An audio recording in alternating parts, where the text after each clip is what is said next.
Le record du monde du plus grand nombre de rapports sexuels en 24 heures, oui, il existe vraiment et les conséquences sur le corps humain sont absolument stupéfiantes. Aujourd'hui, on plonge dans un sujet dont tout le monde parle en privé, mais que personne n'ose vraiment aborder publiquement. Que se passe-t-il dans ton corps lors d'activités sexuelles extrêmement fréquentes? Et attention, cette vidéo n'est pas là pour encourager des comportements à risque ou irréalistes, mais plutôt pour comprendre scientifiquement les limites du corps humain et les différences biologiques entre hommes et femmes. Car oui, même si 100 rapports en 24 heures est un nombre exagéré et pratiquement impossible, enfin pas pour certains ou certaines, explorer ces limites nous permet de comprendre ce qui se passe physiologiquement lors de l'activité sexuelle intense. Avant de continuer, n'oublie pas de liker cette vidéo avec un gros pouce vers le haut et de t'abonner pour plus de contenu sur la santé et le corps humain. Active aussi la cloche pour ne rien manquer, je compte sur toi. Dis-moi en commentaire, as-tu déjà ressenti des effets physiques notables après une activité physique particulièrement intense?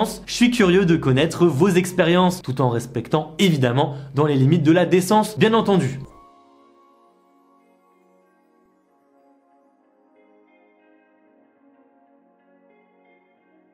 Avant d'explorer les différences entre hommes et femmes, voyons ce qui se passe dans tout corps humain lors d'une activité sexuelle répétée. Pendant un rapport sexuel, ton corps libère un véritable cocktail hormonal. Dopamine, l'hormone du plaisir et de la récompense. L'ocytocine, surnommée hormone de l'amour, elle crée un sentiment d'attachement. Les endorphines, des analgésiques naturels qui procurent une sensation d'euphorie. L'adrénaline, qui augmente le rythme cardiaque et également la pression sanguine. Et d'ailleurs, une étude publiée dans le Journal of Sexual Medicine montre qu'un orgasme active plus de 30 régions cérébrales simultanément. C'est l'une des activités qui stimule le plus intensément notre cerveau. Au niveau cardiovasculaire, la fréquence cardiaque peut atteindre jusqu'à 130 à 170 battements par minute pendant l'orgasme, comparable à une séance d'exercice modéré à intense, selon des recherches de l'université de Montréal. C'est juste génial. Ce que beaucoup ignorent, c'est que le sexe brûle environ 4,2 calories par minute, selon une étude de l'université du Québec. C'est comparable à marcher à un rythme modéré. Mais que se passe-t-il quand cette activité est répétée de façon excessive? C'est là que les choses deviennent vraiment intéressantes.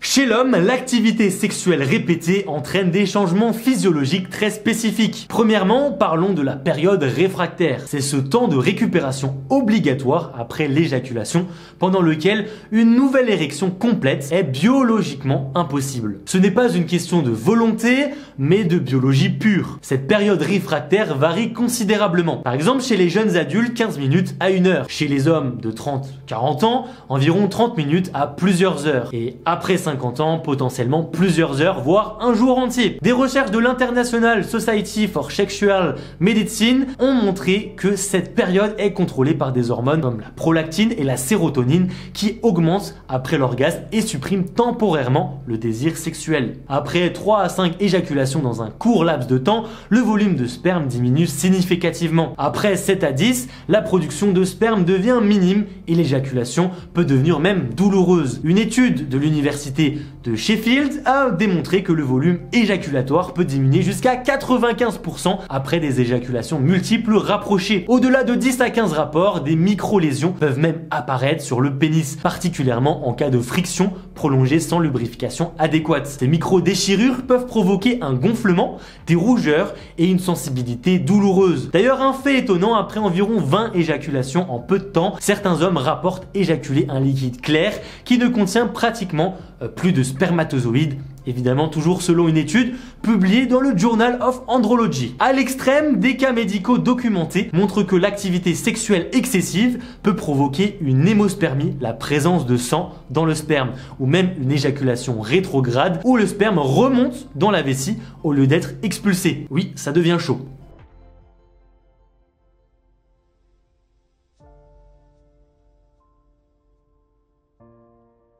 Chez les femmes, les réactions physiologiques à l'activité sexuelle répétée diffèrent significativement de celles des hommes. Contrairement aux hommes, les femmes n'ont pas de période réfractaire physiologique, ce qui signifie qu'elles peuvent théoriquement avoir des orgasmes multiples sans temps de récupération obligatoire. Cette différence est liée à des mécanismes hormonaux et neurologiques distincts. Cependant, après une activité sexuelle prolongée, le corps féminin subit plusieurs changements. La première conséquence visible est la diminution progressive de la lubrification naturelle. Selon une étude du Journal of Sex Research, après 3 ou 4 rapports consécutifs, la production de lubrification peut diminuer de 60%, ce qui augmente les risques d'inconfort et de micro-déchirures vaginales. Ces micro-lésions de la muqueuse vaginale deviennent plus probables après 5 à 7 rapports rapprochés, particulièrement si la lubrification est insuffisante. Ce phénomène peut provoquer des sensations de brûlure, des démangeaisons et encore un gonflement. Pour protéger notamment contre les infections, peut être perturbé par l'activité sexuelle répétée. Le sperme étant alcalin, pH d'environ 7,5, des rapports multiples peuvent temporairement modifier l'équilibre acido-basique vaginal,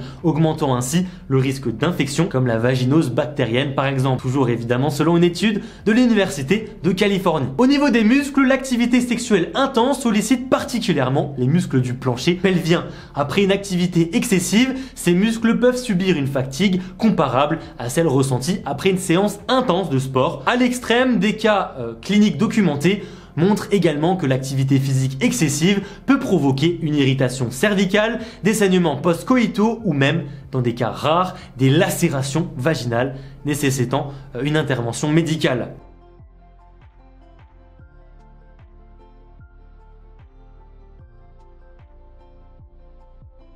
Au-delà des différences biologiques, hommes et femmes partagent plusieurs risques similaires en cas d'activité sexuelle extrêmement répétée. Le premier risque commun est la déshydratation. En effet, l'activité sexuelle provoque une transpiration abondante. En moyenne, une personne peut perdre entre 50 et 150 ml de sueur pendant un rapport, selon une étude toujours de l'Université de Californie. Multipliez cela par 10, 20 ou plus, la déshydratation devient un risque réel. L'épuisement physique est également inévitable. Une activité sexuelle intense mobilise de nombreux groupes musculaires notamment et peut brûler jusqu'à 300 calories par heure. Après plusieurs heures, cela équivaut à un marathon. Un phénomène surprenant mais bien documenté médicalement est l'apparition possible de maux de tête post-coïtaux intenses après une activité sexuelle excessive. La International Headache Society reconnaît même la céphalée coïtale comme une condition médicale spécifique touchant environ 1% de la population. L'impact cardiovasculaire peut également être significatif. En effet,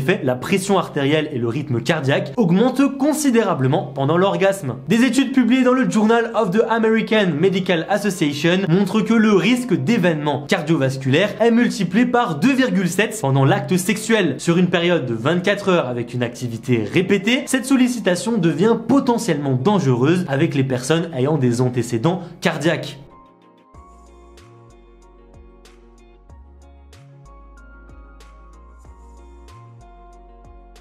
Au-delà des effets purement physiques, l'activité sexuelle extrêmement répétée a des impacts psychologiques profonds. Souvent négligés dans ce type de discussion, c'est important d'en faire part. L'un des phénomènes les plus intéressants est la dysphorie post-coïtale, PCD ou tristesse post-coïtale. Des études de l'université de Queensland en Australie ont révélé que jusqu'à 40% des personnes ont déjà expérimenté des sentiments de tristesse, d'anxiété ou d'irritabilité après l'activité sexuelle, même consensuelle et satisfaisante. Ce phénomène s'intensifie avec l'activité répétée. En parallèle, l'activité sexuelle intense libère des quantités importantes d'endorphines et de dopamine, créant ainsi temporairement un état euphorique. Cependant, après des heures d'activité, le système nerveux peut connaître un épuisement de ses neurotransmetteurs, provoquant ainsi un phénomène similaire au crash observé avec certaines substances. Irritabilité, fatigue mentale ou encore difficulté à ressentir du plaisir. Un autre aspect fascinant est l'impact sur le sommeil. Une étude de la Sleep Foundation a démontré que l'orgasme favorise normalement l'endormissement grâce à la libération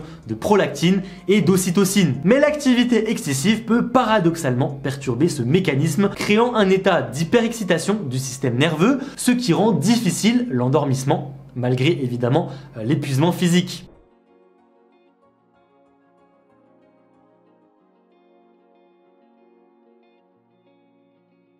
Abordons maintenant la question des records et de ce que nous en dit la science médicale. Il existe excessivement des récits de performances sexuelles extraordinaires, comme celui d'un couple américain qui aurait eu 26 rapports en 24 heures, ou encore la très connue Lily Phillips qui aurait eu une centaine, voire même peut-être un millier, je ne sais plus, je vous afficherai à l'écran, de rapports en quelques heures, c'est juste énorme. Ou même les affirmations de certaines stars du cinéma pour adultes qui prétendent justement dépasser les 30 rapports lors de marathons filmés. Cependant, la communauté médicale est unanime, au-delà d'un certain seuil, ces performances ne sont pas seulement improbables, elles sont même physiologiquement impossibles sans risque grave pour la santé. La réalité biologique est que le corps humain impose des limites naturelles. Pour les hommes par exemple, la période réfractaire s'allonge exponentiellement après chaque éjaculation, et concernant les femmes, l'irritation tissulaire et la diminution de lubrification rendent l'activité douloureuse après un certain nombre de rapports. Pour les deux sexes, vous le savez, l'épuisement physique et la déshydratation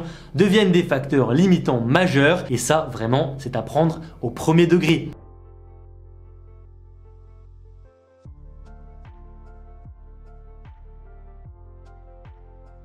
Pour conclure cette exploration scientifique, voici quelques conseils de santé sexuelle validés évidemment par des professionnels de la santé. L'hydratation est cruciale. Boire suffisamment d'eau avant, pendant et après l'activité sexuelle aide à maintenir une bonne lubrification naturelle et prévient évidemment la déshydratation. 2. Utiliser des lubrifiants adaptés. Les lubrifiants à base d'eau sont généralement recommandés pour une activité prolongée car ils permettent de réduire les frictions et le risque de micro-lésions. 3. Respecter les signaux de son corps. La douleur, l'inconfort ou la fatigue sont des mécanismes de protection. Les ignorer peut mener à des blessures beaucoup plus graves. 4. Une pause et récupération. Même lors d'une activité sexuelle intense, des pauses régulières permettent au corps de mieux récupérer et réduire les risques de blessures. Et enfin numéro 5, l'hygiène préventive. Une bonne hygiène avant et après l'activité réduit significativement les risques d'infection, particulièrement importante lors d'activités prolongées. Vous l'aurez compris, la sexualité humaine est une composante fascinante de notre biologie avec ses capacités remarquables mais aussi ses limites naturelles. Comprendre ces mécanismes nous permet d'avoir une approche beaucoup plus saine et beaucoup plus éclairée sur notre propre corps. Si cette vidéo t'a appris quelque chose de nouveau, n'hésite pas à la partager et surtout à la liker et mettre un pouce vers le haut. Abonne-toi pour plus de contenu sur la santé et le corps humain. N'oublie pas les notifications, active la cloche. Et comme j'aime le dire, pour une meilleure santé, like et abonne-toi.